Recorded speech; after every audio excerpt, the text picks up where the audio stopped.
inviter notre premier orateur. Tunapenda kualika mhubiri wetu wa kwanza. Il a la grâce de Dieu.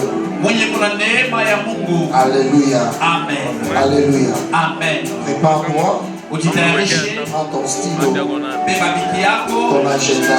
Beba karne yako. Comme je le dis toujours. Souhaite bon appétit à ton voisin. Souhaitez bon appétit le peuple yako. Souhaite-lui bon appétit. Bon appétit. Et nous les Africains, quand nous mangeons, on ne parle pas. Alléluia. Amen.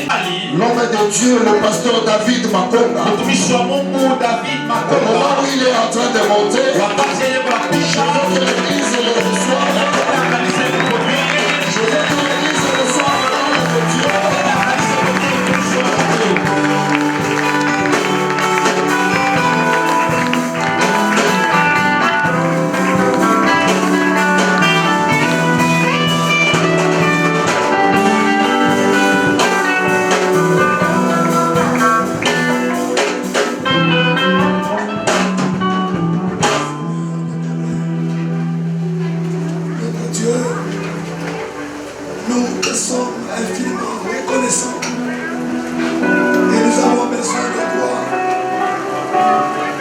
Seigneur, autrefois, quand tu parlais, les montagnes s'agitaient.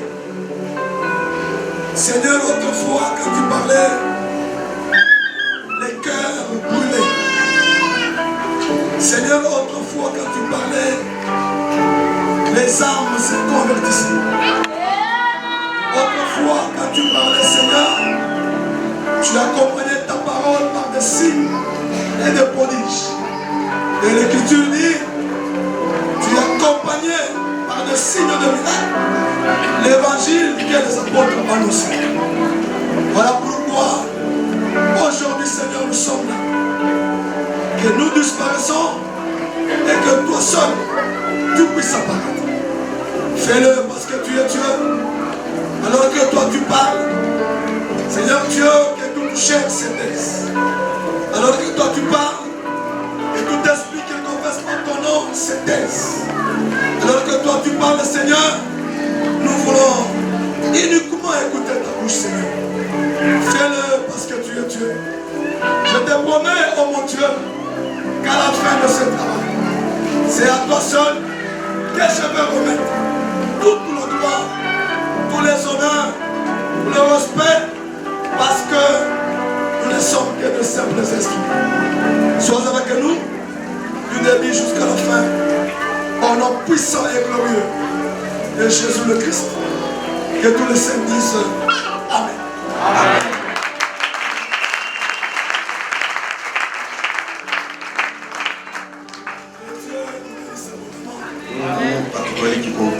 Je disais que Dieu nous bénisse abondamment.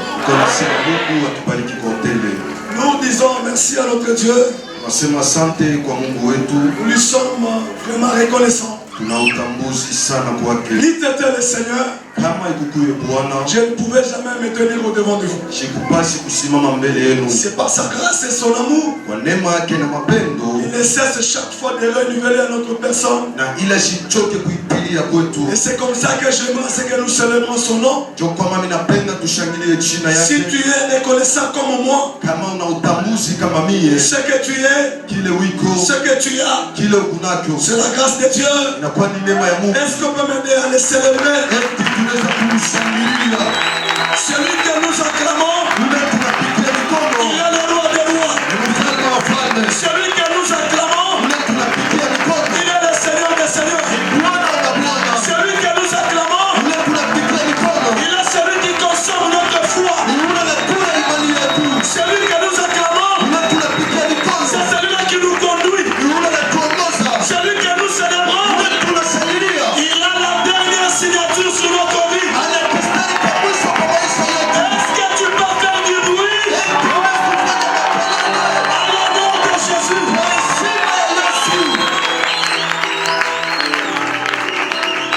Amen. Amen. Veuillez vous rasseoir, mes bien-aimés. Nawezekana wapendwa, J'ai dit sincèrement merci à l'homme de Dieu. nasema tena asante kwa mtumishi wa Mungu. Une débouche dans cette ville de Kolwezi. Moja kinywa mudani ya Kolwezi. Nous apprécions son ministère. Na shie tunapenda sana huduma yake.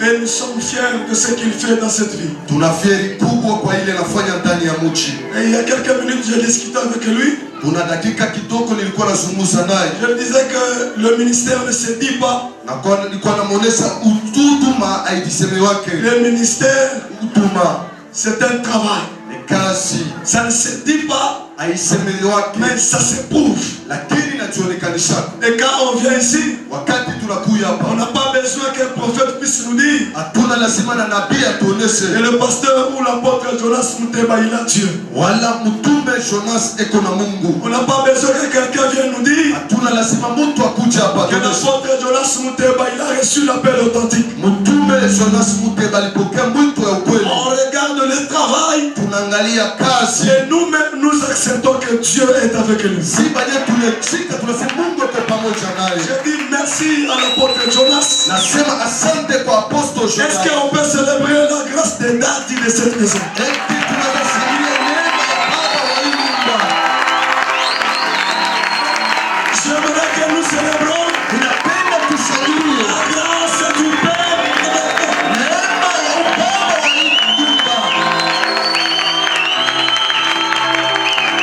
Amen. Amen. Apôtre Jonas, que Dieu vous bénisse. Apostol Jonas, Mungu anibariki. Je dis également merci à sa femme. Asema tena asante kwa mke wake. Merci à tous les hommes de Dieu qui travaillent avec lui. Asante kwa watumishi wote wa Mungu wanatumika pamoja Mais naye. aussi merci à toute l'église Cité de Refuge. Asante tena kanisa yote mzima. Que Dieu vous bénisse abondamment. Mungu amibariki kwa utele. Si je vais commencer le message Kama mitaanza ujumbe sans honorer la grâce des éminents hommes de Dieu qui sont ici, bila kuheshimia neema ya watumishi wa Mungu beko mali ça hapa, sera de l'ingratitude ile itakuwa ni uzalimu et l'impolitesse spirituelle. kisha kukosa adabu kwa kiro. Alors je m'incline à toutes les onctions des éminents hommes de Dieu. Ninakunjama tena kupako ya watumishi wa Mungu wote beko Merci pale. beaucoup pour votre présence. Asante tena juu ya uwapo Et wenu. je vous respecte Mimi nimeheshimu et je tena m'incline à votre onction. na kunjama tena kupako Et le yenu. Seigneur pour qui vous êtes serviteur Wana kule mnakuwa watumishi vous garde abondamment. amichunge tena kwa utele. Alors ne prenez pas garde à ma voix. Lakini mshangalie sauti yangu. Ma voix est un peu cassée Sauti yangu iku ya kufunga parce que c'est des temps. kwa maana mawakati On a beaucoup travaillé dans les champs du Seigneur. tunatumika makazi ya mingi sana mshamba ya Bwana. Alors je crois que Mzania vous allez m'écouter. utanisikia Et le Saint-Esprit na Roho Mtakatifu va permettre itaruhusu que le message soit bien entendu. ujumbe isikilizwe vizuri. Si vous avez apporté vos Bibles, Kama mulikuwa na mabiblia yenu, je pense que nous allons lire deux portions des Écritures. Mzania tutasoma tu vitabu viwili vya maandiko, Parce qu'aujourd'hui c'est l'introduction. kwa maana leo inakuwa ni ingilio. Je vais juste mettre quelques bases. Nitaweka kwa misingi fulani, Parce que ceux qui viendront après moi, kisha wale watakuya kisha mie je peux parler comme Jean-Baptiste. nasema kama Yohana Mbatizaji, Ils sont grands, beko bakubwa, ils sont merveilleux. beko bazuri, Et ils vont continuer là où nous allons nous limiter. kisha wataendelesha kazi pale siye tutachia. Nous sommes debout pour honorer la parole du Seigneur. Tukubwima juu ya kuheshimu neno la Bwana. Nous sommes dans le livre de Esther. Tuko mu kitabu kya Esther, C'est là qu'il y a notre thème. ni mule munakuwa sina yetu, Et c'est le texte qu'on nous avait donné. inakuwa kitabu kile walitupatia. Et c'est autour de ce texte que nous allons naviguer durant toute cette semaine. Kando ya kile kitabu tutasemezea kadiri ya wiki yote mzima. Esther chapitre 3 Esther sura yake 3 et le verset 8. mstari wake wa 8. Nous le lisons au nom du Seigneur. Tumesoma mjina la Bwana. Alors Aman dit au roi Assyrus, Kisha Amana akamuonesha mfalme Asero, il y a dans toutes les provinces de ton pays lakini mchumbo yote ya nchi yako un peuple dispersé. taifa mwenesha kusambalala. Retenez cela. Mushike ile Un peuple dispersé. taifa ile nesha kusambalala. Et à part parmi le peuple, na kisha kati ya taifa ayant des lois différentes kuko maseria ya kuachana de celles de tout le peuple et n'observant point les lois du roi, il n'est pas dans l'intérêt du roi de les laisser en repos. Amen. Amen. Et bonsoir. Mwanaweza kuikala. Et je vais prendre Genèse Tabeba Mwanzo chapitre 1. sura yake moja. Nous lirons le verset 9 Tasoma mstari wake wa 9 jusqu'au verset 10. mpaka 10. Dieu dit Mungu akasema, que les eaux qui sont au-dessus du ciel maji huku juu ya mbingu se rassemblent à un seul lieu ijikusanishe fasi moja et que le sec apparaisse. na kikavu kionekane. Et cela fut ainsi. Kisha ile kafanyika vile. Dieu appela le sec terre Mungu akaita kikavu udongo, et il appela l'amas des eaux mer. anaita ile maji kama vile bahari. Dieu vit que cela était bon. Mungu akaona ile ilikuwa mzuri, Que l'éternel Dieu na ile wa milele Mungu donne l'explication à ces écritures ce soir. alete matafsiri kuandiko magharibi ya leo. Merci.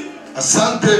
Dans cette 4e année, Muhii mwaka ine il a plu au Seigneur que nous soyons sélectionnés parmi les orateurs. ikafurahisha Bwana ili tuweke kati ya wahubiri. L'église Cité de Refuge Kanisa Cité de Refuge fête ses 4 ans d'anniversaire. lakini tunasherekea na miaka yake ine. Et pourquoi seulement cette 4e année? Jua nini mpaka mwaka wa ine? Et pourquoi Dieu a permis que vous atteignez la 4e année? Mungu aliruhusu jua nini mkute mwaka ine. Et que vous devez savoir est que Kile mnapasha kujua, après la 4e année, kisha mwaka wa ine il y a la 5e année qui viendra. kuna mwaka wa tano utakuja. Avant la 4e année, Kabla mwaka wa il ine y a eu les 3 premières années. kulikuwa miaka 3 ya Vous kumoza, avez eu à marcher avec le Seigneur. na ile Bwana alitembea na Bwana. Et après, vous avez atteint cette 4e année. Kisha mnafikia ku mwaka wa ine. Alors que quand nous parlons du chiffre 4, Kiseme juu ya namba ine, nous retournons dans la création. tunarudia tena ya umbile. La création,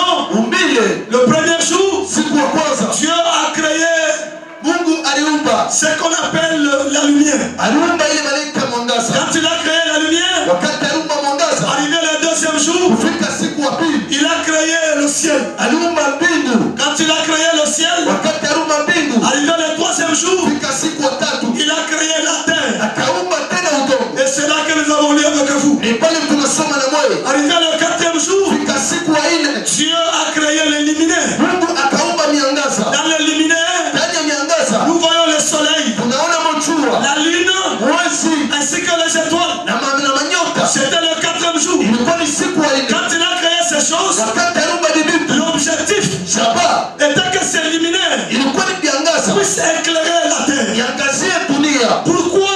Jua nini? Parce que la lumière Kwa maana mwangaza qui a été créée au premier jour, iliumbia siku ya kwanza, c'était une lumière, ilikuwa ni mwangaza, mais qui cohabitait avec les ténèbres. ilikuwa ikuleta pamoja na Et c'est comme ça kwa maana qu'il fallait que le 4e jour, inafasali siku ya ine. lorsque le 4e jour arrive, Wakati siku ya ine inakuja, c'était pour séparer ilikuwa ni kuachanisha les ténèbres giza d'avec la lumière. pamoja na mwangaza. Pendant que tu me Na regardes, wakati unaniangalia, je vois là au fin fond, ninaona kumwisho Esaïe est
inakuwa ni jamaa ya Yakobo. Moi qui vous parle, Mimi kunanionyesha j'étais nilikuwepo dans le rêve mtoto de mon bien-aimé Joseph. kupenda Yusufu. Quand il rêve, Wakati analota il voit 11 étoiles, anaona manyota kule, il voit le soleil, anaona jua, il voit la lune anaona mwezi, en train de l'adorer. kuna mwabudu. Quand il annonce le rêve, Wakati anasema ndoto, son père Jacob, baba yake Yakobo comprenant l'explication du rêve, anaelewa matafsiri ya ndoto, alors il va dire ceci: anasema hivi, oh Joseph, Yusufu, c'est assez mon fils, inapita, c'est assez mon fils. inapita. Je suis dans Genèse chapitre 37. Niko Mwanzo 37. Tu dois dire que Wanapenda vois kufuata ton père, ndiye baba yako, le soleil, jua, ta mère, baba yako, la lune, mwezi, et tes frères, ndugu les yako, étoiles, manyota. allons t'adorer un jour. Tutakuabudu siku Ah, moja. c'est que Kusema c'est lumineux. ile nyangaza C'était toute une famille. ilikuwa ni kizazi, Et cette na famille-là, ile kizazi Dieu les a appelés, Mungu aliwaita il les a mis à part. akaweka Et pembeni, il leur avait donné wakati anapatia des lois masheria qui étaient différentes iliachanishwa de toutes les lois déjà sur la terre. ya masheria watu wote hapa dunia. Et un jour, Siku moja à la manière des hommes, fatana batu cette personne-là, ule mtu ou cette famille-là, wala ile kizazi, un jour, siku moja cette famille-là ile kizazi va disparaître sur la terre. itapotea hapa Et dunia. lorsque cette famille Wakati ile jamaa disparaîtra sur la terre, itapotea hapa dunia, il y aura ce qu'on appelle kutakuwa ile maneno, les tohu-bohu dans le monde. kutakuwa confusion, Il y aura ce qu'on appelle kutakuwa ile maneno, la confusion dans le monde. machanganyiko ndani ya Parce dunia. que le Père, Tu baba qui est le soleil, anakuwa juu est le véritable soleil, na yeye jua ya kweli, c'est Jésus de Nazareth. Yesu wa Parce Nazareti. que quand il est venu, Wakati alikuja il a dit ceci: anasema hivi, je suis niko le soleil. jua, C'est lui le soleil ni yeye jua qui doit éclairer. anapaswa Il kuangaza, est le soleil anakuwa ni jua de la justice. ya haki. Si c'est lui le soleil, Kama ni yeye jua que sa femme, kusema kwake qu'on appelle épouse, anaita bibi harusi, c'est la lune. anakuwa ni mwezi, Et la lune, na mwezi c'est cette femme-là ni yule mwanamke qui marche alikuwa anatembea avec la lumière du soleil. pamoja na mwangaza ya jua. Cette femme-là Yule mwanamke qu'on appelle l'église anaita doit kanisa, nécessairement marcher na yeye anapaswa kutembea avec la lumière pamoja na de mwangaza son époux ya bwana yake, qu'on appelle le soleil. anaita jua. Parce que l'écriture dit Maandiko yanasema le soleil jua semblable à un époux inafananisha na Bwana, entre dans sa chambre. inaingia mchumba C'est yake, que le soleil, sema jua c'est l'époux. anakuwa ni Bwana, L'époux véritable, Bwana vya kweli c'est Jésus-Christ. anakuwa ni Yesu Si Kristo. Jésus c'est l'époux, Kama Yesu Kristo ni Bwana, alors vous et moi, wewe na mie nous sommes l'épouse tunakuwa bibi de notre Seigneur. wa Bwana wetu. C'est comme ça qu'il est écrit Kwa maana inaandikwa dans Apocalypse, Ufunuo chapitre 22. sura yake 22 La Bible dit Biblia inasema l'esprit roho et l'épouse na Bwana disent iliseme viens. kuja. Qui est celui qui doit venir? Ni nani unapaswa sema? C'est le soleil, l'époux. Anakuwa ni jua Parce Bwana. que quand il se couche, Wakati analala il doit encore se réveiller. anapaswa kulamuka Et tena, les étoiles, na manyota ce sont des fils. inakuwa ni Bwana. C'est toi et moi. Ni wewe na mie. Alléluia. Amen. Alors un jour, Siku moja nous allons disparaître. tutapotea. Après notre disparition, Kisha kupotea et kwetu cette disparition na kupotea n'est rien autre que l'enlèvement. kunakuwa ni kunyanyuliwa. Après l'enlèvement de l'église, Kunyanyuliwa kwa kanisa, le monde dunia n'aura pas la lumière. haitakuwa na C'est mwangaza. la raison pour Ni laquelle kwa sababu vous avez tout intérêt unakuwa na nia yote dans cette 4e année hii mwaka hii que vous accrochez ya à kuambatanisha la parole de vie, neno ya uzima. parce que Kwa maana c'est au travers de la parole kupitia neno que vous serez enlevés. na mtanyanyuliwa. J'aimerais rappeler à une homme, Napenda kukumbusha nafsi le leo, monde dunia dans lequel nous sommes, ule pito il n'est pas à nous. aina yetu. Je vous ai dit, Nilionyesha je suis juste en train de mettre ni kunaweka les jalons, ni unaweka misingi l'introduction ingilio qui vont nous permettre turuhusu de bien marcher kutenda vizuri dans cette semaine. kwa hii wiki. Le 5e jour, Siku ya il tatu a créé les animaux. aliumba wanyama, Et le 6e jour, siku ya sita il a créé akaumba les reptiles. akaumba dunia ya kutembea Il chini, a créé le serpent. akaumba Il nyoka, a créé la femme. akaumba mke, Il a créé l'homme. akaumba Et mwanaume. le 7e, Siku ya saba il se reposa. akapumzika. Maintenant, écoutez-moi. Unisikie, Là où nous venons de lire, kule tunatoka kusoma, on vient de lire un texte. tunatoka kusoma kitabu, Il s'agit encore d'un peuple. inakuwa ni juu ya Et taifa. ce peuple, Taifa c'est un peuple qui vient de Jacob. ni taifa inatoka kwa Yakobo. Jacob, l'homme que nous venons de parler avec vous, Yakobo huyu mtu tunatoka kusema kweli, c'était des juifs. anakuwa ni Ils Myahudi, s'étaient retrouvés alijikutanisha dans un pays qui n'était pas à eux. mu nchi ya kukuya yako, Dans le pays où ils étaient, mu dispersés partout. balizambala nafasi Ils yote, étaient dispersés partout. balizambala nafasi yote. Dans ces livres d'Esther, Mu kitabu cha vous Esta allez voir qu'il y a des personnages clés. mtaona mnakuwa bantu wa mafaa, Il y a des personnages clés. kuna bantu wale wa mafaa, Peut-être parmi les orateurs, na kati zingine il y wahubiri a ceux-là qui viendront toucher parmi les personnages clés de ce livre d'Esther. kuna pengine wataka kukosa kubantu wa mafaa mu kitabu wa Il Esta. y a le roi Assuérus. Kuna mfalme Asuero, Le roi Assuérus mfalme Asuero qui était en train de diriger. na yeye alikuwa Et anaongoza à cette époque-là, mwile wakati, il occupait au moins plus de 120 provinces. na yeye alikuwa na machumba 120, Et c'était lui qui était en train de diriger. ni yeye pia alikuwa À anaongoza cette époque-là, mwile wakati, il était puissant. alikuwa na uwezo, Aucune personne, hakuna tamu tumoja, aucune armée hakuna tasha ne jambo pouvait s'opposer à lui. iliweza kupingana Et kwa c'est comme ça que ce roi, chokomana na il mfalme, avait battu Israël. na yeye alipika Et Israeli dans la dispersion, mkusambanisha Israël s'est retrouvé Israeli nikutanisha esclave mtumwa dans ce pays-là. ndani ya nchi. Mais nous voyons aussi, Tunaona tena il y a un autre personnage. kuna mtu mwingine, Et ce personnage-là, na ule mtu c'est la femme du roi Assuérus. anakuwa mke wa mfalme Asuero. Cette femme-là, Ule mwanamke qu'on appelle Vasti, anaita Vasti, c'était la reine du roi. anakuwa tena malkia Vous mfalme. connaissez l'histoire? Unajua disi Un jour, siku moja le roi est sorti. mfalme anatoka, Alors il y avait beaucoup de gens. kulikuwa watu wengi Alors sana, il avait appelé sa femme akaita mke wake pour qu'elle vienne montrer la femme. juu akuonesha mzuri Pour wake, qu'elle vienne montrer sa beauté. juu akuonesha mzuri Mais wake. malheureusement, Kwa bahati mbaya le roi attendait mfalme alikuwa na que la femme lui donne la beauté. yote ampatie mzuri, Et que cette beauté-là akule mzuri, soit présentée partout. mtambulishe fasi Ce yote. jour-là, Ile siku il y avait plusieurs nations kulikuwa mataifa qui mengi étaient réunies ilikusanishwa dans ce pays-là. mwile nchi. Mais malheureusement, Kwa bahati mbaya cette femme-là, ule mwanamke elle n'a pas montré sa beauté. asikuonesha mzuri wake, Ce n'est pas ma chanson de ce soir. lakini haina mahubiri ya Ce mwanadamu, n'est pas ma chanson de ce soir. haina Mungu wangu ya C'est taifa, juste un personnage. lakini kwa ni mtu Quand elle a refusé, wakati alikataa, c'est comme ça que njoo mpaka on vile l'a mis dehors. wakamweka nje. Quand on l'a mis dehors, Wakati walimweka nje, nous voyons un troisième personnage. unaona mtu watatu, Un troisième personnage mtu watatu qui va maintenant entrer en jeu. alipashuhudia sa Ce mtese. troisième personnage, Ule mtu watatu il s'appelle l'unique aigle. anaitwa tena Ege peke, L'unique aigle. huyu Ege, L'unique aigle. Eniki Ege. L'unique, madame Tadji. Soyez lui un problème.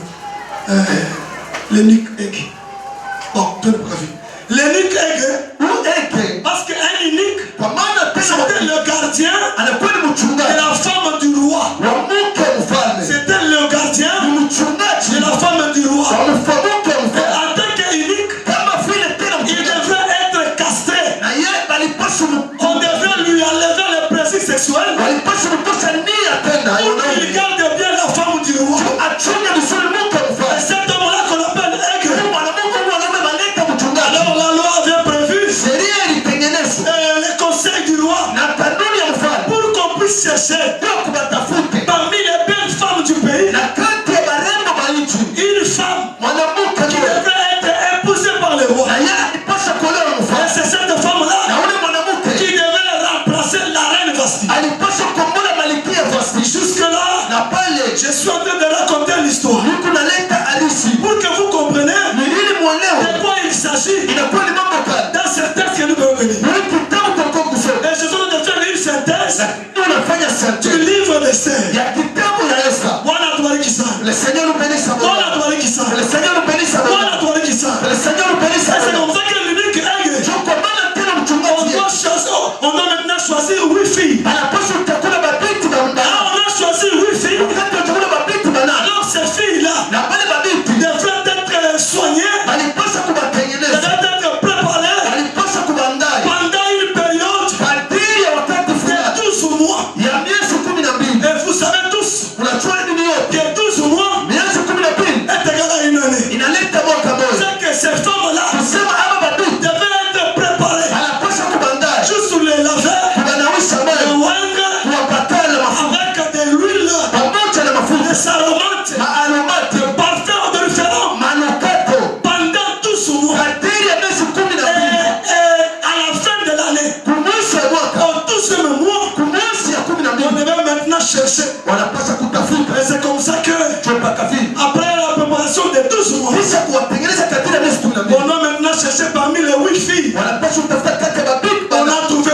wanapata hapo moto. C'est maintenant le quatrième personnage. Anakuwa ni mtu wa hii. Dans ce texte que nous venons de lire. Kitabu tulikuwa kusoma. Ce troisième personnage, Ule mtu wa nne ça s'appelle Esther. anaitwa Esther. Esther, c'était la 8e fille Anakuwa ni mtu qui a été choisie parmi les 7. alichakulia kati ya Et basaba. c'était elle Yeye qui a été trouvée grâce na yeye alipata neema à l'unique aigle. kwa huyu mchungaji yake. Et cette femme Na huyu mwanamke a été choisie. alichakuliwa. C'est comme ça que le roi Kwa maana vile mfalme l'avait épousée. alimoa. Alors que Esther, Lakini Esther elle n'était pas ashikukuja de la famille wa mkizazi. ou encore elle n'était pas du pays de Syrie, Ashukui wa muichi wa Asiria. du pays de la Syrie. Wa muichi ya Asiria. Esther, Esther elle était esclave alikuwa mtumwa. et elle était étrangère. Kisha alikuwa mgeni. Elle était étrangère, Alikuwa mgeni. mais aussi Tena elle était orpheline alikuwa myatima de père et de wa mère. baba na mama. C'est là que je fais appel Kwa maana vile au haiko. cinquième personnage Mtu wa tatu. dans cette affaire, de cette histoire. Muhimu mambo ya Le dusu. cinquième personnage, Watano ule mtu. les saints disent que Na pengine wanasema c'était l'oncle de Esther. alikuwa mlombata Maria Mais Esther. moi, quand je lis, Nini kisome? j'ai compris que Na elewa ya kwamba Mardochée Mordecai n'était pas l'oncle d'Esther. alikuwa mlombata Esther. Mais Mardochée Mordecai était son frère, alikuwa mkubwa yake. était son cousin. Alikuwa mkuzee wa Mardochée, Mordecai. c'était le cousin d'Esther. Alikuwa ni kuzee wa Esther. Est-ce que vous êtes là? Uko hapo.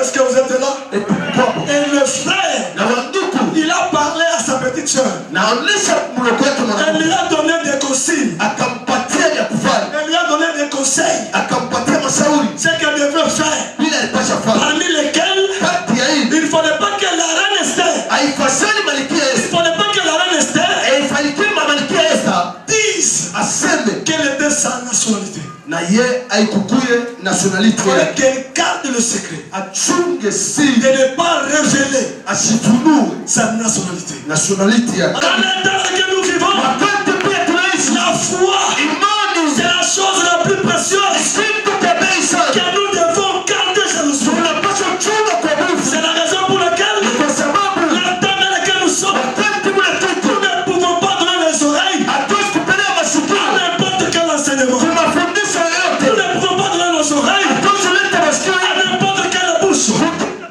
Parce qu'il est écrit, ambayo inaandikwa. la foi Imani vient de ce qu'on entend. inatoka Et mkusikia. ce qu'on entend Sisi tunasikia vient de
Inasema kai. Soki na mateya. Kama mahubiri. Moto mususu wabilika cha mateya. Mtu mwingine anatoka katikati ya mahubiri. Apart Jésus. Kutosha Yesu.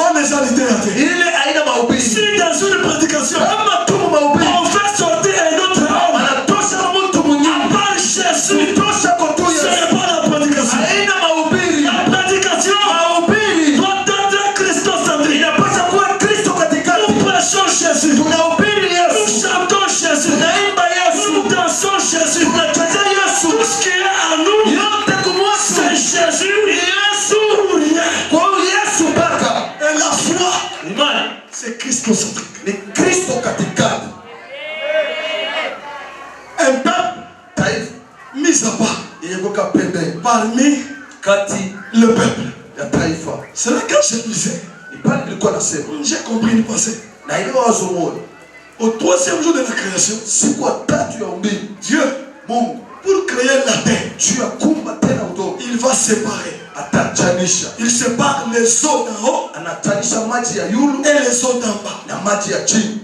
Lorsqu'il a séparé, Wakati anachanisha dans les eaux d'en haut, maji ya yulu il appelle ça ciel. anaita mbingu. Les eaux d'en bas, Maji ya chini il dit ceci, anasema hivi. dans ces eaux-là qui sont restées en bas, Muhimu maji inabakia chini. que les secs sortent. Lukavu itoke. Et c'est comme ça que la terre Joko maana tena udongo. est sortie des eaux. Unatoka mu maji. La terre qui est sortie des eaux, Udongo unatoka mu maji. cette terre-là Ile udongo était sortie des eaux. ilitoka mu maji. Elle a été mise à part Na hiyo ilikuwa pembeni. pour un objectif bien précis. Juu ya sababu fulani. Si vous lisez la Bible, Ukisoma Biblia c'est sur la terre inakuwa ni pa udongo. que tu as fait pousser les arbres. Mungu aliyotesa pombe C'est sur la terre pa udongo. que tu as mis les animaux. Na kule Mungu alika On banyama. finish. Mwisho yake Sur la terre, pa udongo. tu as mis l'homme Mungu akaweka pombe pour que l'homme gouverne la terre. aongoze tena Mais dunia. ça, Ile il y avait une pensée kulikuwa wazo qui moja. était cachée derrière cette écriture. Ilifuchama kumkomba Parce que andiko. le terme dit, Shida nasema un peuple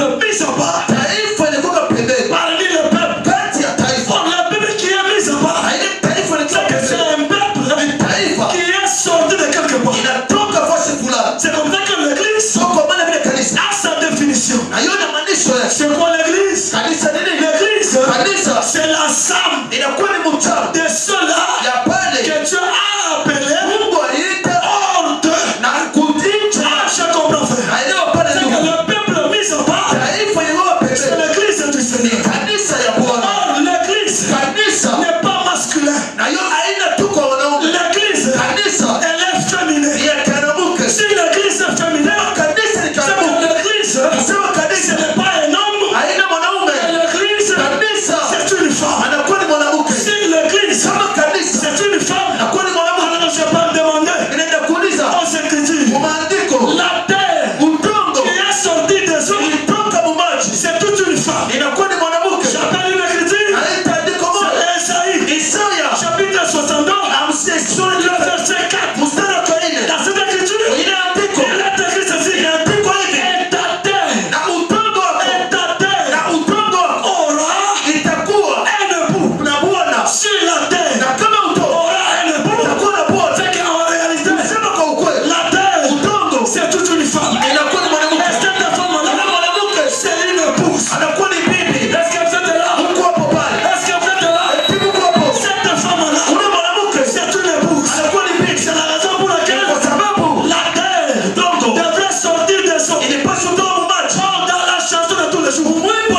C'est l'image d'une femme.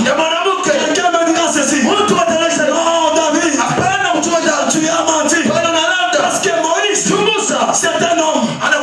Mais Dieu lui-même, il a appelé Moïse la femme pour Israël. Pendant qu'il partait dans le désert, les enfants d'Israël ont compliqué Moïse. Et c'est comme ça que Dieu dira, c'est toi leur mère. Si Moïse, c'est la mère d'Israël, c'est qu'en réalité, Moïse, c'est toute une femme. Quelqu'un n'est pas là. Quelqu'un n'est pas là. Un homme de Dieu, il est à la fois homme, il est à la fois femme. Quand tu es homme, pendant que je prêche, je prends la vie d'un homme pour donner la semence à vous qui êtes les rues du Seigneur. Pendant que je parle comme un homme, parce qu'un homme de Dieu, comme étant un homme, il est là pour donner l'orientation, pour imposer la rigueur, pour imposer la doctrine. Ça c'est l'homme. Ça c'est l'homme. D'ailleurs un homme de Dieu, c'est l'ami de l'époux. C'est l'ami de l'époux. C'est celui-là qui doit parler au nom de son ami à son épouse. Tous les hommes de Dieu, tel que vous le voyez là, ce sont les amis de l'époux qui ont reçu le mandat de parler à la femme d'autrui. Et la femme d'autrui, c'est seulement vous, église. C'est là que je comprends. Je balance l'animal. Je balance l'animal. Pour faire comprendre au peuple de Dieu que l'unique règle qui était castrée, il devait garder la femme du roi. Et il devait nourrir cette femme-là pendant 12 mois. Cet homme-là, il devait garder, il devait soigner la veille, le corps d'Esther pendant 12 mois. Mais la grande commission, il faut qu'il soit castré.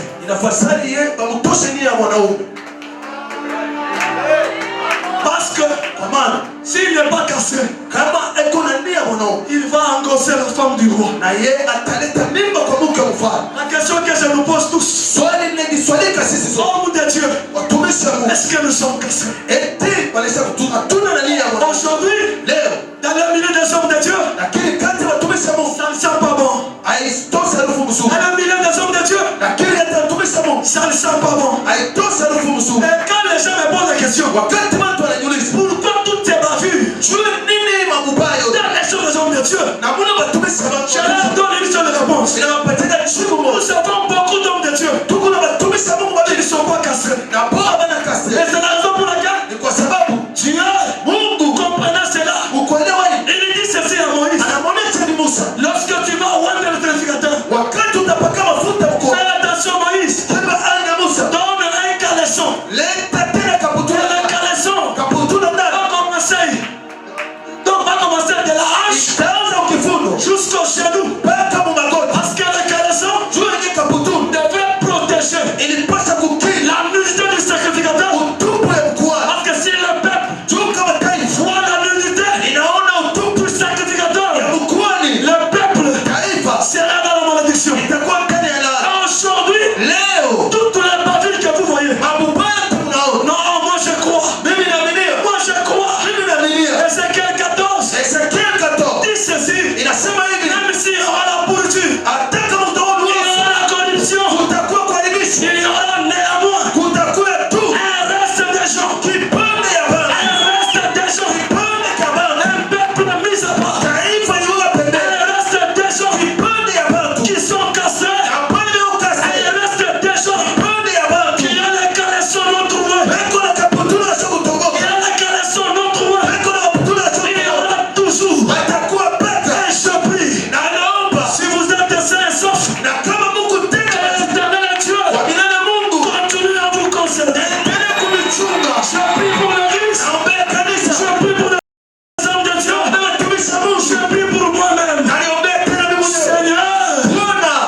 Et la partie génitale, c'est la capacité de donner la semence.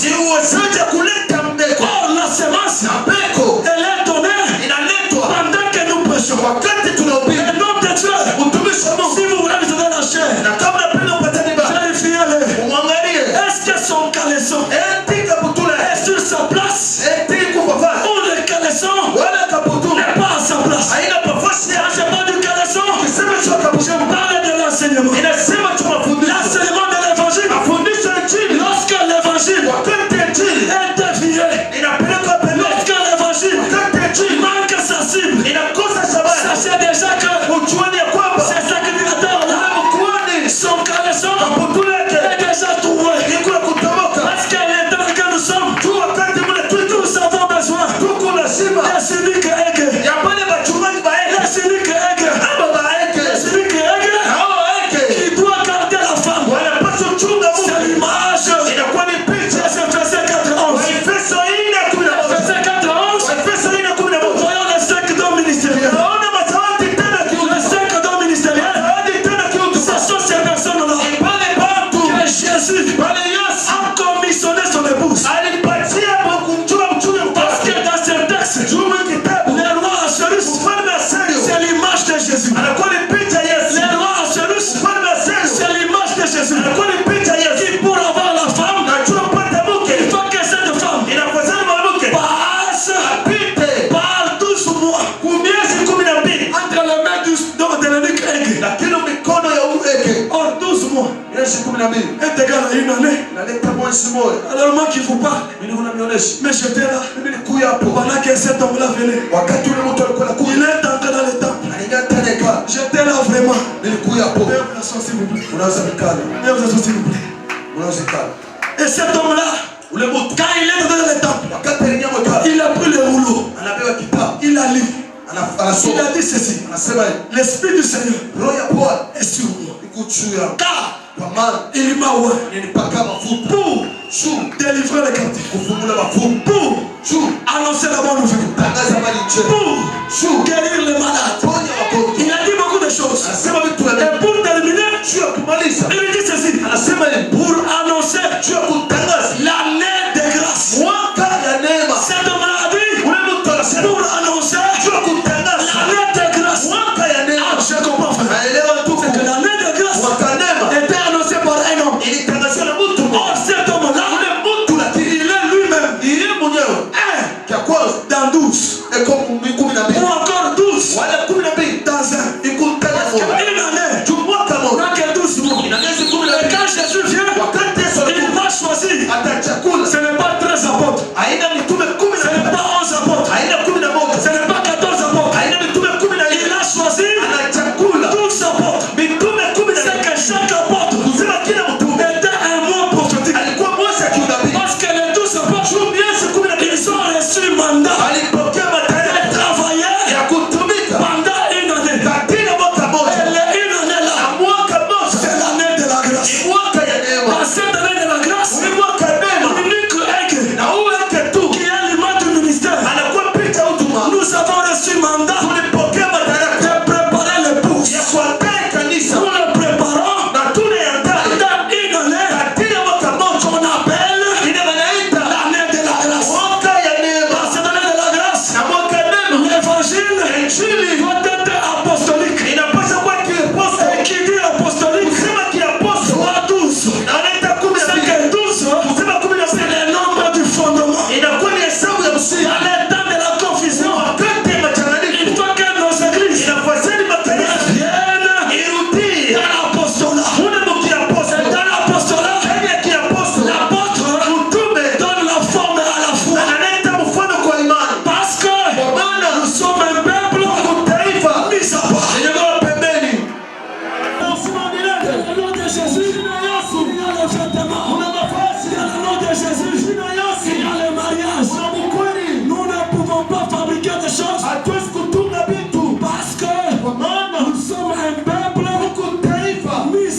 huku kwetu, nous faisons tout, tunafanya yote au nom de Jésus, ya Yesu, baptême, ubatizo au nom de Jésus, jina Yesu, l'espérance, tumaini au nom de Jésus, jina Yesu, la foi, imani au nom de Jésus, jina Yesu, l'œuvre que nous faisons, kazi tunafanya, nous le faisons, tunaifanya au nom de Jésus, jina Yesu, l'évangile, nous annonçons Jésus, dans nos chansons, nous chantons Jésus, Jésus, Jésus, encore Jésus. Que Dieu bénisse sa parole pour ce soir. Que Dieu bénisse sa parole pour ce soir. Je disais que Dieu bénisse sa parole. Je dis que Dieu bénisse sa parole. Est-ce que vous aimez l'évangile? Vous aimez l'évangile? Acclamez fortement pour Jésus. De la même manière que tu acclames, que Jésus donne son ordre. Dans cette 4e année, tel que tu acclames, il lui donne l'ordre. Sois debout dans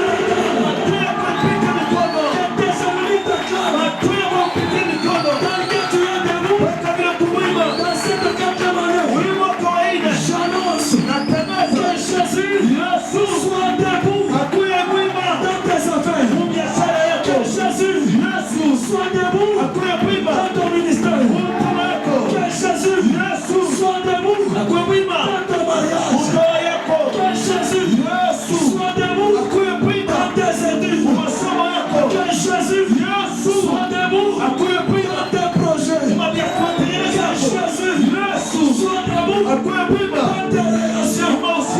Tel que tu es debout, tel que tu le regardes, c'est le moment que tu vois. Parce que c'est pas moi qui parle, mais c'est Jésus. Parce que tes regards sont tournés vers Jésus. Reçois tout ce que ton cœur a besoin. Parce que tes regards sont tournés vers Jésus. Reçois tout ce que ton cœur a besoin. Je parle à une seule qui a longtemps cherché le malheur. Je parle de la même manière que Dieu avait séparé les eaux d'en haut, les eaux d'en bas, pour faire sortir la terre. Je me tiens debout comme Dieu. Je me tiens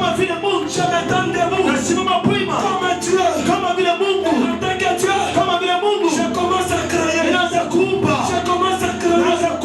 Toi qui n'as pas de trompe, que tes trompes poussent. Toi qui n'as pas de trompe, que tes trompes poussent. Toi qui es malade, reçois ta guérison. Oh, reçois ta guérison. Dans Exode chapitre 7, le verset 1, je dis ceci à Moïse: je t'ai fait Dieu. Je t'ai fait Dieu devant Pharaon. C'est la raison pour laquelle Moïse en tant que Dieu, dans la création, Dieu avait séparé les eaux. Et Moïse comme Dieu vient à la mer rouge. Il ne peut pas marcher. Il avait séparé. Je parle à quelqu'un. Je te sépare. Je te sépare. De toutes les mauvaises personnes. Je te sépare. De tous les mauvais contacts. Oh mon Dieu, je prie pour vous. Que Dieu vous sépare. De vos serviteurs. Que Dieu vous déconnecte. De vos ministres. Que Dieu vous déconnecte. De toutes les mauvaises personnes. Je le déclare à quelqu'un. Ce que tu as besoin. C'est possible ce soir. La foi que tu as en Jésus, c'est recevoir. Toi qui es tourmenté par les esprits, par les démons, ici, c'est Jésus qui règne. Ici, c'est Jésus qui règne. Il y a des démons qui te tourmentent. Commence à prendre fuite. Il y a des sorciers qui te tourmentent. Commence à te laisser. Il a terminé Je prophétise à quelqu'un. Ton nom. Chute de la sorcellerie. Toutes choses qu'on a pris. Ce n'est te représente dans la sorcellerie. Ce soir d'aujourd'hui. Nasema kama vile Mungu. Nasema kama Mungu. Na chini ya upako. Ya hii mambibaji. Chini ya upako. Ya hii madhabahu. Ton nom. Ta chose. Ce qu'on avait pris. On a amené ça dans le monde. Pour que toi tu souffres. Oh, aujourd'hui, je donne l'ordre. Je donne l'éternel. La chose. C'est qui tout. C'est bataille. La chose. C'est qui tout. C'est bataille. Baba. Au nom de Jésus. Tout ce qui est à moi. Soit aussi à toi. Au nom de Jésus.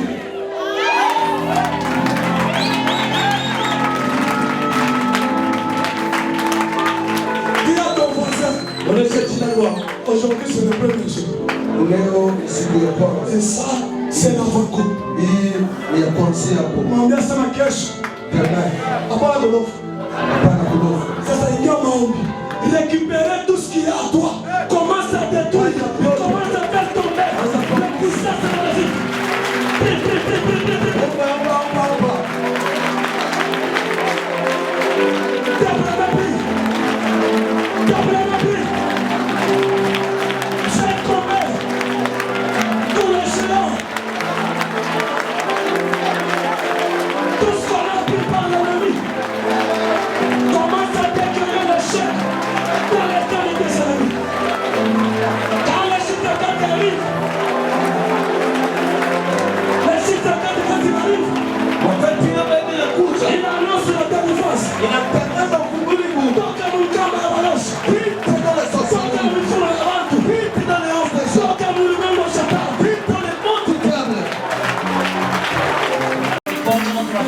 Nous sommes arrivés à la fin de notre culte de ce soir. Tu es en train de bénir Dieu.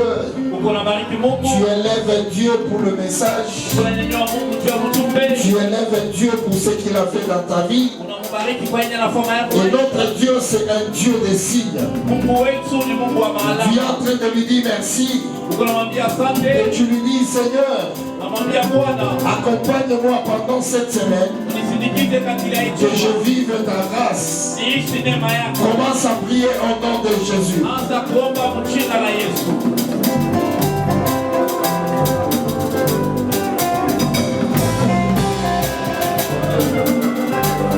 Commence à dire merci à Dieu. Prie.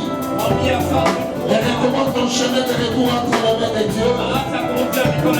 Et dis à Dieu, je vais revivre le signe pendant cette convention.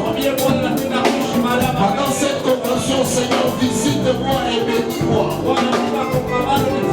Car je suis un peuple mis à part. Je suis la terre qui est sortie de l'eau. Et je vais revivre ta gloire. Et tu recommandes ton chemin de retour. Dis, Seigneur, je recommande ton chemin de retour à ton main.